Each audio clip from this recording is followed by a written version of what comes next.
स्वास्थ्य मंत्री डॉक्टर इरफान अंसारी ने संवाददाता सम्मेलन कर बाबूलाल मरांडी पर भड़ास निकालते हुए उन पर हल्की राजनीति करने का आरोप लगाया है।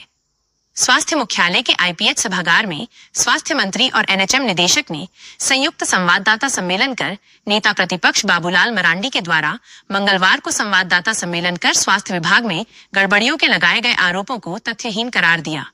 इस दौरान इरफान अंसारी ने कहा कि पूर्व मुख्यमंत्री एवं नेता प्रतिपक्ष ओछी राजनीति कर रहे हैं। वहीं संवाददाता सम्मेलन के दौरान राज्य के स्वास्थ्य मंत्री डॉक्टर इरफान अंसारी एक दूरबीन लेकर पहुंचे थे। उन्होंने कहा कि बाबूलाल मरांडी को ये दूरबीन भेंट करने जा रहा हूं ताकि वो इससे ढूंढे कि स्वास्थ्य मुख्यालय नामकुम में कहां पर एम्बुलेंस पड़ी हुई है। उन्होंने कहा कि शैलेंद्र श्रीवास्तव की नियुक्ति नहीं हुई है और उनका अवधि विस्तार भी नहीं हुआ है, उनकी नई नियुक्ति हुई है। वहीं स्वास्थ्य मंत्री डॉक्टर इरफान अंसारी ने पूर्व मुख्यमंत्री और नेता प्रतिपक्ष बाबूलाल मरांडी से अपने आरोपों को वापस लेने और माफी मांगने की मांग की। स्वास्थ्य मंत्री ने कहा कि ऐसा नहीं करने पर 7 दिन बाद वो बाबूलाल मरांडी के खिलाफ प्राथमिकी दर्ज करवाएंगे। क्या कुछ कह रहे हैं डॉक्टर इरफान अंसारी, सुनिए। आरोप क्यों लगा है? मैं तो बता दिया ना कि ये देखिए, बाबूलाल जी को ये हमेशा विकास विरोधी रहे हैं। इनको नहीं सोचता है कि विकास अच्छा हो। और स्वास्थ्य में तो कम से कम मैंने आग्रह किया है कि उनसे कम से कम स्वास्थ्य में राजनीति मत कीजिए। जिन्होंने आरोप लगा देते हैं, आपके पास कुछ सत्यता नहीं। कैट का रिपोर्ट, सीजी की रिपोर्ट आप दिखा रहे हैं, वो तो प्राइमरी रिपोर्ट है। आप बताइए, बता दिया कि 251 एम्बुलेंस बाहर पड़ा हुआ है। मैं आज एनएचएम में आप लोगों को इसलिए लाया, खोजिए आप लोग, एक भी एम्बुलेंस खराब बता दीजिए। हाँ, हो सकता है कि 20 पुराने 2 एम्बुलेंस सड़ा हुआ होगा, उसका मतलब ये नहीं।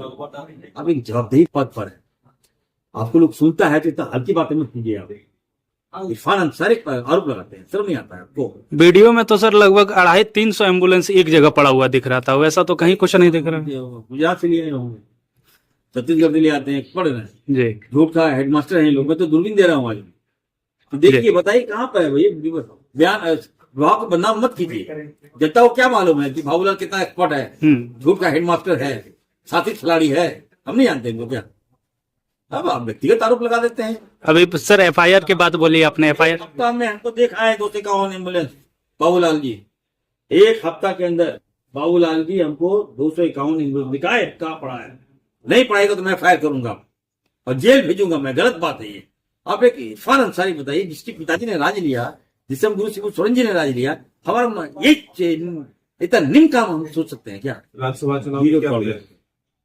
चुनाव की क्या कांग्रेस भी उम्मीदवार देखिए, मैं तो हम लोग का हमारी संख्या है, एक जेडीयू को जाएगा, एक कांग्रेस को जाएगा। बाबूलाल बोल रहे हैं कि एक सीट हमारा एक उम्मीदवार होगा और हम जीतेंगे। ये बाबूलाल का नाम मत लो, गुस्सा आ जाता है। बाबूलाल जी क्या है नहीं जानते, और मुख खुलवाइएगा तो उल्टा पुल्टा निकल जाएगा, सच्चाई के साथ चल जाएगा। बीजेपी पर बोलिए, बीजेपी कह रही है कि उम्मीदवार देंगे। देखिए, भाजपा के पास तो पर्याप्त संख्या नहीं है और आप बेवजह आप खरीद फरोख्त की राजनीति करना चाहते हैं। ये कभी हम लोग बर्दाश्त नहीं करेंगे। और आप देखिएगा, मैं निर्वाचन आयोग से मांग किया है कि एकदम निर्विरोध आप जिता दिए, क्योंकि दोनों संख्या हमारी पर्याप्त संख्या हमारे पास है झारखंड, तो इसलिए हम लोग जीतेंगे। और इस बार आप देखिएगा, इस बार चुनाव वोटिंग नहीं होगा। भरोसा क्यों हो गया आप लोगों को? जेएमएम ने पत्र लिखा है और ईडीसी को एक्टिव रहने के लिए कहा है राज्यसभा चुनाव। ये जेएमएम से पूछिए, मैं। बहरहाल डॉक्टर इरफान अंसारी ने कहा कि स्वास्थ्य विभाग में लगातार बेहतर काम हो रहा है, जिसकी राष्ट्रीय स्तर पर प्रशंसा हो रही है। आगे कई खबरों में बने रहने के लिए देखते रहिए नेशन 24 न्यूज। नमस्कार।